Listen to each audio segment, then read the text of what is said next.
नमस्कार दोस्तों, सब्जेक्टिव का महातांडव सीरीज में आपका स्वागत है। तो कैसे हैं आप सब लोग? आई होप आप सब बहुत ही अच्छे होंगे और जमकर पढ़ाई कर रहे होंगे। आज के इस वीडियो में हम हिस्ट्री के मोस्ट इंपॉर्टेंट सब्जेक्टिव क्वेश्चन लेकर आए हैं, जो कि जैक बोर्ड एग्जाम 2026 के लिए बहुत ही इंपॉर्टेंट होने वाला है। और जो 14 फरवरी को एग्जाम होने वाला है हिस्ट्री का, उनके लिए तो बहुत ही इंपॉर्टेंट है। ये हमारा सेट 1 है। तो चलिए बिना देर की ओर क्वेश्चन की ओर आगे बढ़ते हैं। तो आप सब इस वीडियो पर बने रहे, क्योंकि इसमें जितने भी प्रश्न हैं बहुत ही इंपॉर्टेंट है। और यहाँ पे हम जितने भी प्रश्न आपको बताएंगे वह बहुत ही सरल और इजी लैंग्वेज में। तो चलिए पहले हम अति लघुत्तरीय प्रश्न से स्टार्ट करते हैं, जो कि यहाँ पे जितने भी मोस्ट इंपॉर्टेंट VBI क्वेश्चन जगबोर्ड एग्जाम 2026 में आ सकते हैं उतना लेकर आए हैं।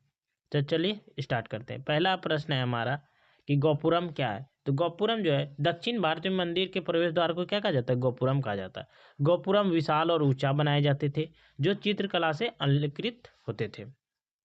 अगला प्रश्न है हमारा प्रश्न नंबर 2। प्रश्न नंबर 2 क्या है? मोस्ट इंपॉर्टेंट VBI प्रश्न है कि खानका से आप क्या समझते हैं। तो खानका जो होता है, खानका का अर्थ होता है आश्रम, ठीक ना, या मठ बोल सकते हैं। खानका चिश्ती सिलसिले से संबंधित थे। शेख निजामुद्दीन औलिया की खानका का है दिल्ली के बाहर जो है यमुना नदी के किनारे गायसपुर में स्थित था। अगले प्रश्न नंबर 3 प्रश्न नंबर 3 है हमारा कि 1857 के क्रांति के 5 प्रमुख नेता के नाम लिखे। 1857 जो क्रांति हुआ तो उसमें 5 प्रमुख जो नेता था उनका नाम लिखने बोला है, ठीक ना। तो चलिए इसका देख लेते हैं। पहला हमारा नाना साहेब मंगल पांडे, नाना साहेब, तात्या टोपे, वीर कुंवर सिंह, बेगम अजयतमाल, रानी लक्ष्मीबाई। ये हम 6 बता दिए। 5 आपको को लिखना है एग्जैक्ट बोर्ड एग्जाम 5 तो नहीं, वैसे 2 नंबर में पूछा जाए तो 3-4 ही पूछे जाएगा, ठीक है। तो आप सब लिख लीजिए। अगले प्रश्न नंबर 4। प्रश्न नंबर 4 हमारा जलियांवाला बाग हत्याकांड कब और कहाँ हुआ था।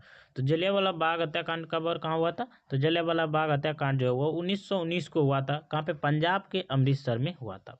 मोस्ट इंपॉर्टेंट क्वेश्चन है ये भी बहुत ही। तो आप सब एक बार कॉपी में नोट डाउन जरूर कर लीजिएगा, आप सबको रटने का जरूरत पड़ेगा ही नहीं।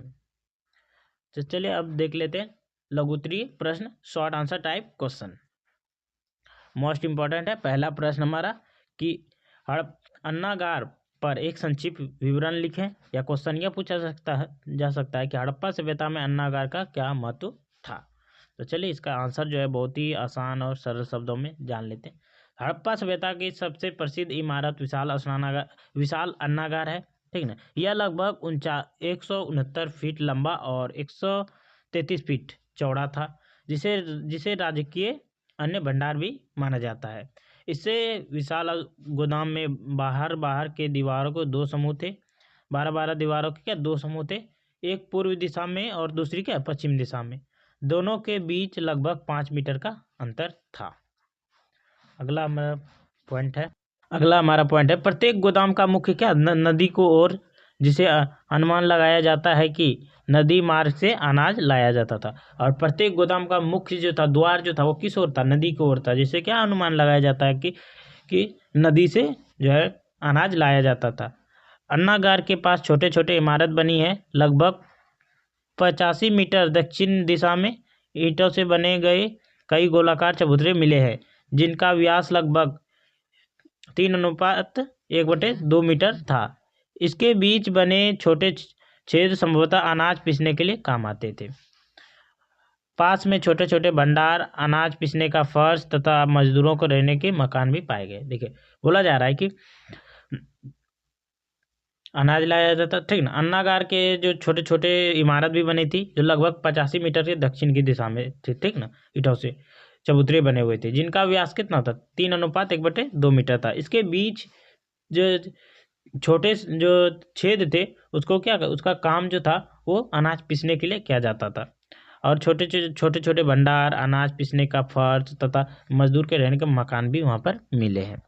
अगले प्रश्न नंबर 2 मोस्ट इंपॉर्टेंट VBI प्रश्न है, ठीक ना, याद जरूर कर लीजिएगा कि कलिंग युद्ध का अशोक पर क्या प्रभाव पड़ा। तो कलिंग युद्ध, चलिए इसका उत्तर आसान और सरल शब्दों में जान लेते। तो कलिंग युद्ध का परिणाम स्वरूप अशोक का जीवन क्या हो बिल्कुल बदल गया। उसके जीवन में आए कुछ महत्वपूर्ण परिवर्तन, ठीक ना। क्या क्या परिवर्तन आए हम नीचे पॉइंट के वाइज आपको समझा देंगे। अगला पहला हमारा पॉइंट है कि कलिंग युद्ध में हुए रक्तपात को देखकर क्या अशोक जो है हिंसा करना छोड़ दिया और अहिंसा का पुजारी बन गया। अगला प्रश्न, अगला पॉइंट है हमारा, अगला पॉइंट, इस युद्ध के बाद उसने मांस खाना तथा शिकार करना छोड़ दिया।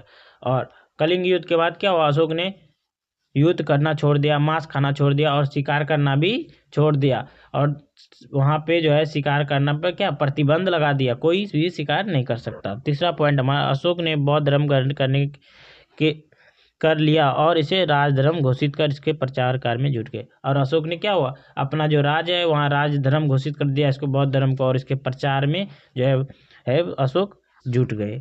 चौथा हमारा पॉइंट है, अशोक प्रजा के देखभाल करने वाला बन गया और उन्होंने जनहित संबंधित अनेक कार्य किए। और अशोक क्या हो, प्रजा का देखभाल करने वाला एकदम सुदमास राजा बन गया और लोगों के लिए, जो कि पब्लिक के लिए काम करना स्टार्ट कर दिया। चौथा हमारा मोस्ट इम्पॉर्टेंट क्वेश्चन, तीसरा, कि धम्म नीति क्या है। मोस्ट इम्पॉर्टेंट, ये भी VVI क्वेश्चन है, धम्म नीति क्या है, ठीक ना। तो चलिए इसका भी उत्तर जो है आसान और सरल शब्दों में हम सब समझ लेते हैं। देखिए, धम्म नीति सम्राट अशोक द्वारा अपनाई गई नैतिक और सामाजिक आचरण की नीति थी। धम्म नीति क्या थे, जो सम्राट अशोक थे, बौद्ध धर्म करने के बाद उन्होंने एक धम्म नीति जो अपनाई और उसको जो उसमें जो दिया था नैतिक और सामाजिक आचरण क्या क्या नीति था। इसका उद्देश्य था लोगों का सदाचार, अहिंसा, धर्म सहिष्णुता, बड़ों का सम्मान, सभी धर्मों के प्रति सम्मान, व्यवहार और प्राणियों पर दया जैसी भावना का बढ़ावा देना। और इसका उद्देश्य क्या था, अहिंसा न करना, सदाचार रहना, सभी धर्मों को सम्मान मानना और बड़े का क्या सम्मान करना, ये सभी इसका क्या था, उद्देश्य था। अगला पॉइंट है हमारा, अगला पॉइंट है, अशोक ने समाज में शांति और सद्भाव स्थापना करने के लिए धम्म नीति को लागू किया था। किस लिए लागू किया था धम्म नीति को, कि समाज में क्या शांति रहे और सद्भाव रहे। उसने धम्म महात्माओं की नियुक्ति की जो कि लोगों को नैतिक जीवन, आपसी मेलजोल और कोरोना का संदेश देते थे। और उन्होंने धम्म महामात्रों का नियुक्ति किया जो कि क्या, कि सभी को जीवन जीने का तरीका बताते थे, आपस में मेल जोल कैसे रहें वो चीज़ बताते और कोरोना का संदेश देते थे। अगला पॉइंट है, लास्ट पॉइंट हमारा, किसी विशेष धर्म का प्रचार नहीं था बल्कि सभी के लिए अपनाए जाने वाला नैतिक जीवन का मार्ग था। और ये किसी भी जो था धर्म के लिए प्रचार नहीं था, सभी का लिए क्या अपना जीने के लिए नैतिक जीवन का मार्ग था ये। अगला प्रश्न है प्रश्न नंबर 4, मोस्ट इंपॉर्टेंट, ये भी अस्थायी बंदोबस्त कब और कहाँ और किसने लागू किया था। देखिए 2023 में पूछा गया, मोस्ट VVI। तो अस्थायी बंदोबस्त कब और कहाँ और किसने लागू किया था। चलिए इसका उत्तर जो है हम आसान और सरल शब्दों में बताते हैं आपको। अस्थायी बंदोबस्त 1793 ईस्वी को लागू की गई थी। किसके द्वारा की गई थी, तो लॉर्ड कॉर्नवालिस के द्वारा बंगाल के गवर्नर रहते हुए लागू किया था। देखिए अस्थायी बंदोबस्त जो है 1793 ईस्वी में लागू किया था लॉर्ड कॉर्नवालिस ने, और कहाँ पे किया था, तो बंगाल में इन्होंने किया था, जबकि वो बंगाल का गवर्नर जनरल थे। अगला पॉइंट हमारा, यह व्यवस्था मुख्य रूप से बंगाल, बिहार और उड़ीसा क्षेत्रों में लागू की गई थी। और यह जो व्यवस्था था अस्थायी बंदोबस्त, यहाँ पर कहाँ पे लागू की गई थी, बंगाल, बिहार और उड़ीसा क्षेत्रों में मुख्य रूप से लागू किया गया था। अगला पॉइंट हमारा, इसमें जमींदारों को भूमि का क्या कहता अस्थायी मालिक बना दिया जाता था, माना जाता था, और इससे हर साल निश्चित भू राजस्व यानी तय जो कर जो है वो तय कर दिया गया था, इसलिए इसे अस्थायी बंदोबस्त कहा जाता है। मतलब कि मान लीजिए कि 1 कट्ठा जमीन है, ठीक ना, उसमें से आपका मान लीजिए 1 कट्ठा जमीन में आपका लगभग 20 किलो धान उगता है, तो उसमें ये नियुक्त कर दिया कि ये उसमें से जितना लेगा, जैसे मान लीजिए कि वो लेगा 19 किलो वो ले लेगा, एक किलो आप, ठीक ना, ऐसा मतलब अस्थायी कर लगा देगा, इतना साल में देना पड़ेगा, आपका हो ना हो फसल वो हमको पता नहीं है, ठीक है। नहीं देता था तो क्या करता था, उसका जमीन जो है नीलाम कर दिया जाता था किसान का, याद रखें। अब ये थे most important short answer type question, ठीक ना। अब दीर्घ उत्तरीय प्रश्न, लॉन्ग टाइप क्वेश्चन, जो कि मोस्ट इम्पोर्टेंट है, तो आप सब लिख लीजिए। पहला हमारा, अल-बिरूनी ने किस प्रकार व्यवस्था का वर्णन किया है, अथवा ये पूछा जा सकता है अल-बिरूनी द्वारा भारत की जाति व्यवस्था का विवरण कुछ वैचारिक।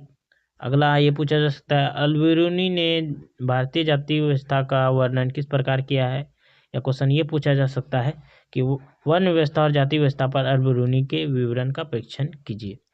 ये सभी प्रश्नों का एक ही आंसर है, ठीक ना, सभी प्रश्नों का एक ही आंसर है, ठीक ना। और आप सब बहुत ही अच्छे से याद कर लीजिएगा, हमको पक्का बोल सकते हैं कि इस बार ये क्वेश्चन आएगा, जरूर आएगा। तो चलिए इसका आंसर जो है बहुत ही आसान भाषा में और सरल शब्दों में बताते हैं। उत्तर, अल्बेनीज़ द्वारा वर्ण व्यवस्था जाति व्यवस्था का वर्णन। ठीक, ये लिख लीजिएगा। और चलिए अब एक एक पॉइंट करके। पहला, अल्बेनीज़ ने भारतीय समाज और उसकी जाति व्यवस्था को समझने के लिए संस्कृत और अन्य भाषाओं का अध्ययन किया। उसने ब्राह्मणों और विद्वानों के साथ कई वर्ष बिताए और अनेक शास्त्रों का अध्ययन किया। देखिए, अल्बेनीज़ जो है वह भारतीय समाज और यहाँ का जो जाति व्यवस्था था उसको समझने के लिए क्या होगा, उसको संस्कृत और अन्य जो भाषा था उसका अध्ययन करना पड़ा, उसका जानना पड़ा। उन्होंने ब्राह्मणों और विद्वानों के साथ कई वर्ष बिताए। उसने अपने निष्कर्ष अरबी में लिखा है, जिसमें वर्ण व्यवस्था का वर्णन इस प्रकार किया है। और उसने जो है अल्बेनीज़ ने निष्कर्ष कहाँ पे लिखा है, तो अरबी भाषा में लिखा है, जो उसका किताब है किताबुल हिंद में, ठीक ना, जिसमें वर्ण व्यवस्था का वर्णन उन्होंने किया है इस प्रकार। तो चलिए पॉइंट वाइज समझाते हैं। पहला है ब्राह्मण, ठीक ना। उन्होंने फर्स्ट नंबर पे ब्राह्मण लिखा, जो कि है हम सबका। तो ब्राह्मण को जो है सबसे ऊंची जाति का माना जाता है। ब्राह्मण का उत्पत्ति ब्रह्मा के सिर से हुआ है। इनका काम पूजा पाठ करना, शिक्षा देना है, ठीक ना। उन्होंने बताया कि ब्राह्मण को क्या जो है भारत में सबसे ऊंची जाति का माना जाता है। और ब्राह्मण का उत्पत्ति किससे हुआ था, तो ब्रह्मा जी को सिर से हुआ है। और इनका जो कार्य है वो पूजा पाठ करना है और शिक्षा देना है लोगों को। अगला है पॉइंट हमारा क्षत्रिय, ठीक। क्षत्रिय का उत्पत्ति ब्रह्मा जी के भुजा से हुआ है, ठीक ना।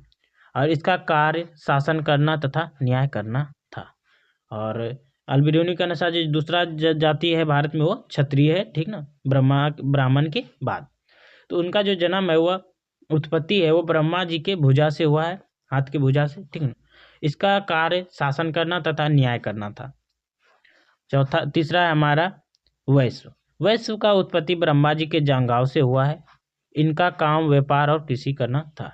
और वैश्व का जन्म कहाँ से हुआ, उत्पत्ति कहाँ से हुआ, ब्रह्मा जी के जांघ से हुआ है, ठीक ना। और इनका कार्य था मुख्य रूप से व्यापार करना और कृषि करना। चौथा हमारा है शूद्र, ठीक ना। शूद्र का उत्पत्ति पैरों से हुआ है और इनका काम था सेवा और श्रम का कार्य करना था। शूद्र को वर्ण व्यवस्था का सबसे नीची जाति माना जाता है। और शूद्र को क्या है, वर्ण व्यवस्था का सबसे नीची जाति माना जाता है। और इसका जो जन्म कहाँ हुआ था, इसलिए किस लिए माना जाता है, क्योंकि इसका जन्म कहाँ है, पैरों से हुआ था। इसका काम था सेवा करना और श्रम करना। लास्ट है कि इस प्रकार अल्बेनीज़ का विवरण हमें जाति व्यवस्था का साफ और आसान वाला नजरिया देता है, इसलिए इसके अध्ययन का महत्व बहुत ही अधिक है। आई होप आप सब समझ गए होंगे बहुत ही अच्छे से। अगले प्रश्न नंबर 2, यह भी इम्पोर्टेंट क्वेश्चन है, ठीक है ना। कबीर दास के मुख्य उपदेशों का वर्णन करें। मोस्ट इम्पोर्टेंट BBI है, ठीक ना, लेटेस्ट भी पूछा गया प्रश्न है, ठीक है। तो चलिए इसका जो आंसर देख लेते हैं। ये क्वेश्चन दो तरह से पूछा जा सकता है, कबीर दास की मुख्य उपदेश का वर्णन करें या फिर कबीर दास की जीवनी, शिक्षा एवं मुख्य उपदेशों की चर्चा करें।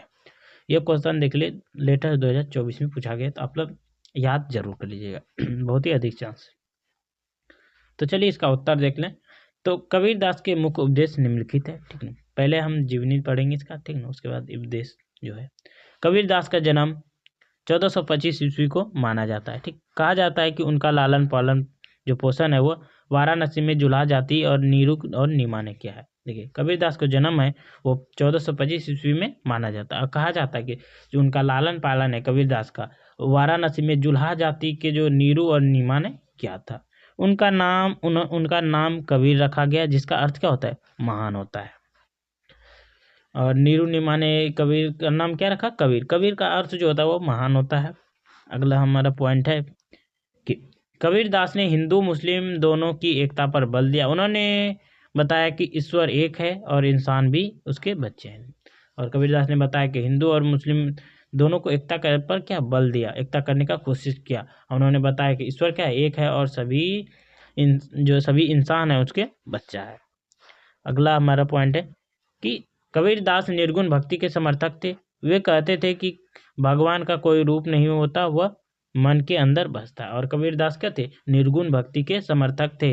और वे कहते थे कि भगवान का कोई रूप नहीं है, वह मन के अंदर वास करते हैं। अगला हमारा पॉइंट है, कबीरदास के उपदेश और दोहे बीजक पुस्तक में मिलते हैं और उन्हें बहुत से दोहे लिखे हैं। कुछ प्रमुख दोहे इस प्रकार। देखिए, कबीरदास का जो उपदेश और दोहा है वो कहाँ पर मिलता है, तो उसका जो बीज प्रसिद्ध पुस्तक है जिसका नाम है बीजक, वहाँ पे मिलते हैं। और उनका जो प्रमुख दोहे है इस प्रकार है, नीचे में मैं बताता हूँ।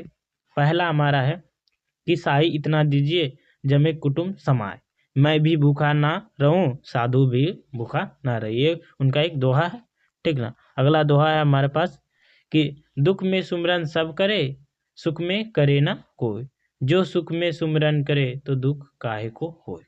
इनका कहना का मतलब है कि दुख में तो सुमरन सब कोई करता है भगवान का, बट सुख में कोई नहीं करता है। जब सुख में सुमरन करे तो दुख काहे को है, और जब लोग जो है भगवान का सुमरन सुख में करे तो उसको दुख काहे का होगा, ठीक है। अगला हमारा दोहा है, बड़ा हुआ तो क्या हुआ जैसे पेड़ खजूर, पंथ को छाया नहीं फल लागे अति दूर। देखिए, कह रहा है बड़ा हुआ तो क्या हुआ, जैसे कि पेड़ खजूर और बहुत बड़ा है, पति को छाया नहीं और फल लागे अति दूर। फल क्या, पत्ती का जो छाया नहीं है और फल जो है बहुत ही दूर लगता है। ये थे प्रमुख दोहे। आप सब इसमें 1 2 3 याद कर लीजिएगा। तो आप सब बताइए कि वीडियो कैसा लगा। अगर वीडियो अच्छा लगा तो वीडियो को लाइक कीजिए, चैनल को सब्सक्राइब कीजिए और ज़्यादा से ज़्यादा बच्चों तक शेयर जरूर कीजिए। मिलते हैं अगले वीडियो में। जय हिंद जय भारत। दूसरा सेट लेके बहुत ही जल्दी आएंगे, और ज्योग्राफी का सेट 1 इसके बाद 4 बजे अपलोड होगा, तो आप लोग उसको जरूर देखिए। चलिए मिलते हैं अगले वीडियो में। जय हिंद जय भारत।